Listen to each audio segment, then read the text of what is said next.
Em nome do Pai, do Filho e do Espírito Santo. Amém.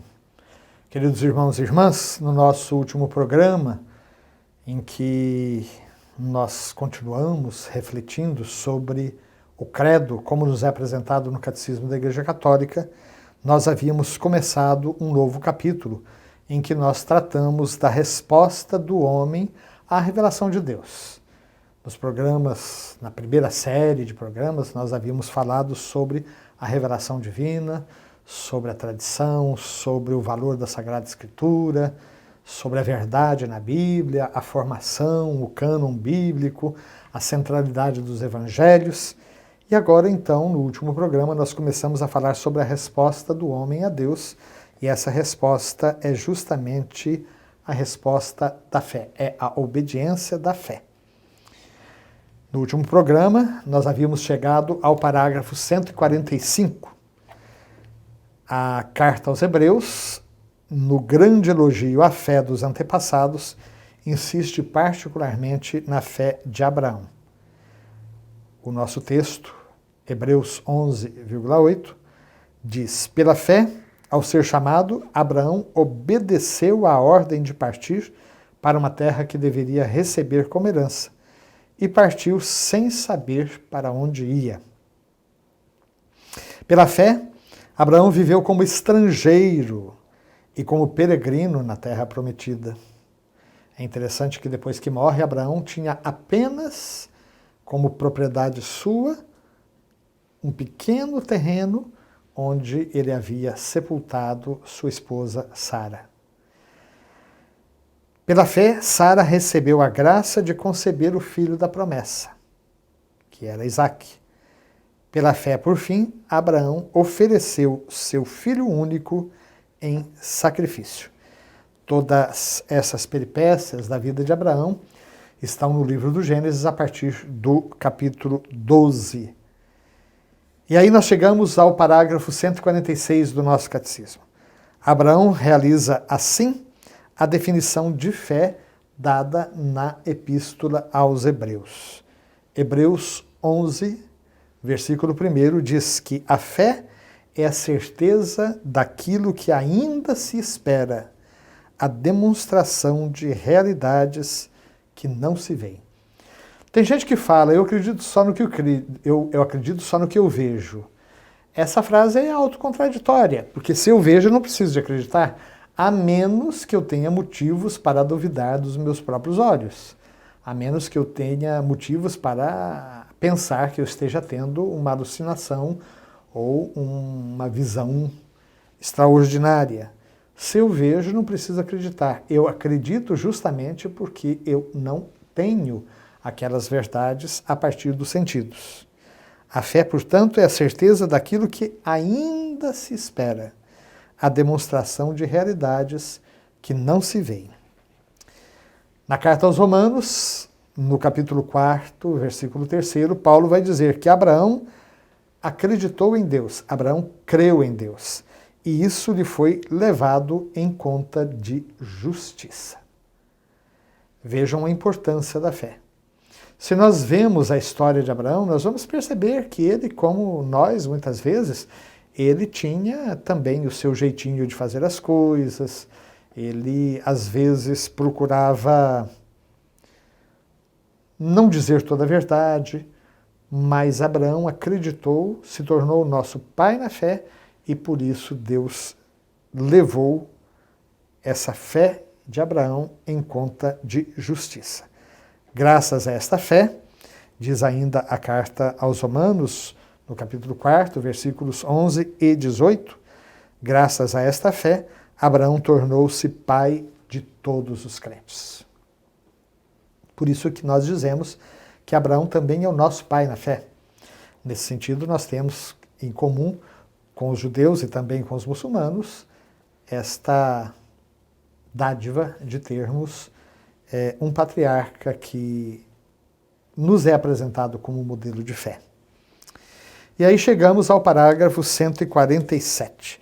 O Antigo Testamento é rico desses testemunhos de fé. A carta aos Hebreus faz o elogio exemplar da fé dos antigos, que deram um bom testemunho. Isso está no capítulo 11 da carta aos Hebreus. Um elogio da fé exemplar dos antigos que deram um bom testemunho. No entanto, Deus previa para nós algo ainda melhor, diz a carta aos Hebreus. A graça de crer em seu Filho Jesus, que vai à frente da nossa fé e a leva à perfeição. Nesse sentido, é muito bonita a carta aos Hebreus. Eu sempre recomendo a sua leitura na íntegra. A carta aos Hebreus vai procurar mostrar de que maneira Jesus, que não era de família sacerdotal, se tornou o sumo sacerdote da nova e eterna aliança, o sumo sacerdote da nossa fé. E a nossa fé, ela passa sempre pela mediação de Jesus Cristo. Nós temos uma herança muito profunda dos nossos irmãos judeus quanto à nossa vida de oração. Por exemplo, os salmos, eles foram escritos no mundo judaico, assim como muitos cânticos do Antigo Testamento. Nós rezamos os salmos ainda hoje em cada liturgia que nós celebramos. No entanto, a nossa oração, mesmo usando textos do Antigo Testamento, sempre inclui o fato de que nós rezamos ao Pai pela mediação de Jesus Cristo.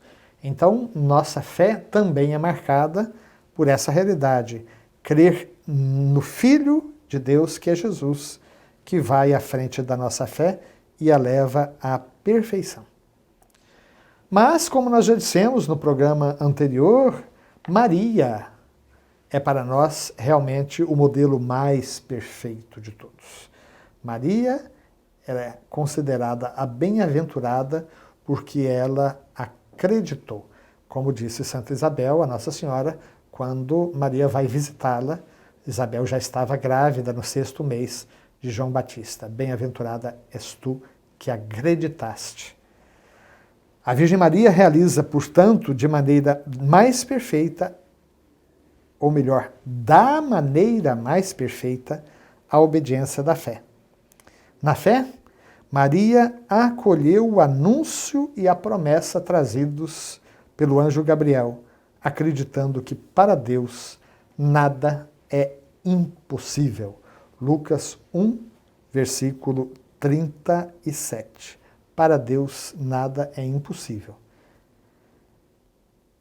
E dando o seu assentimento à proposta do anjo, dizendo, eis aqui a serva do Senhor, faça-se em mim segundo a tua palavra, ela não apenas acreditou, mas ela obedeceu. Exemplo perfeito da obediência da fé. E é por isso que Santa Isabel, como já dissemos, a saúda dizendo, feliz aquela que acreditou, porque o que lhe foi dito da parte do Senhor será cumprido. Lucas 1, 45. Em virtude dessa fé, ela mesma diz, todas as gerações a proclamarão bem-aventurada. Lucas 1, 48. Então, meus queridos, durante toda a sua vida e até a sua última provação, quando Jesus, seu Filho, morreu na cruz, sua fé não vacilou. Maria não deixou de acreditar no cumprimento da palavra de Deus. Por isso, a Igreja venera em Maria a realização mais pura da fé. Sendo assim, nós somos convidados a nos rever. A quantas anda a nossa fé? Somos capazes realmente de sair de nós mesmos e ir ao encontro do Senhor como fez Abraão? Somos capazes de esperar contra toda esperança? Mais ainda, somos capazes de obedecer à proposta do Senhor, mesmo sem sabendo todos os desdobramentos a que essa resposta nos levará? Como Maria que disse, eis aqui a serva do Senhor, faça-se em mim segundo a tua palavra. Que nossa Mamãe do Céu nos ajude a crer sempre.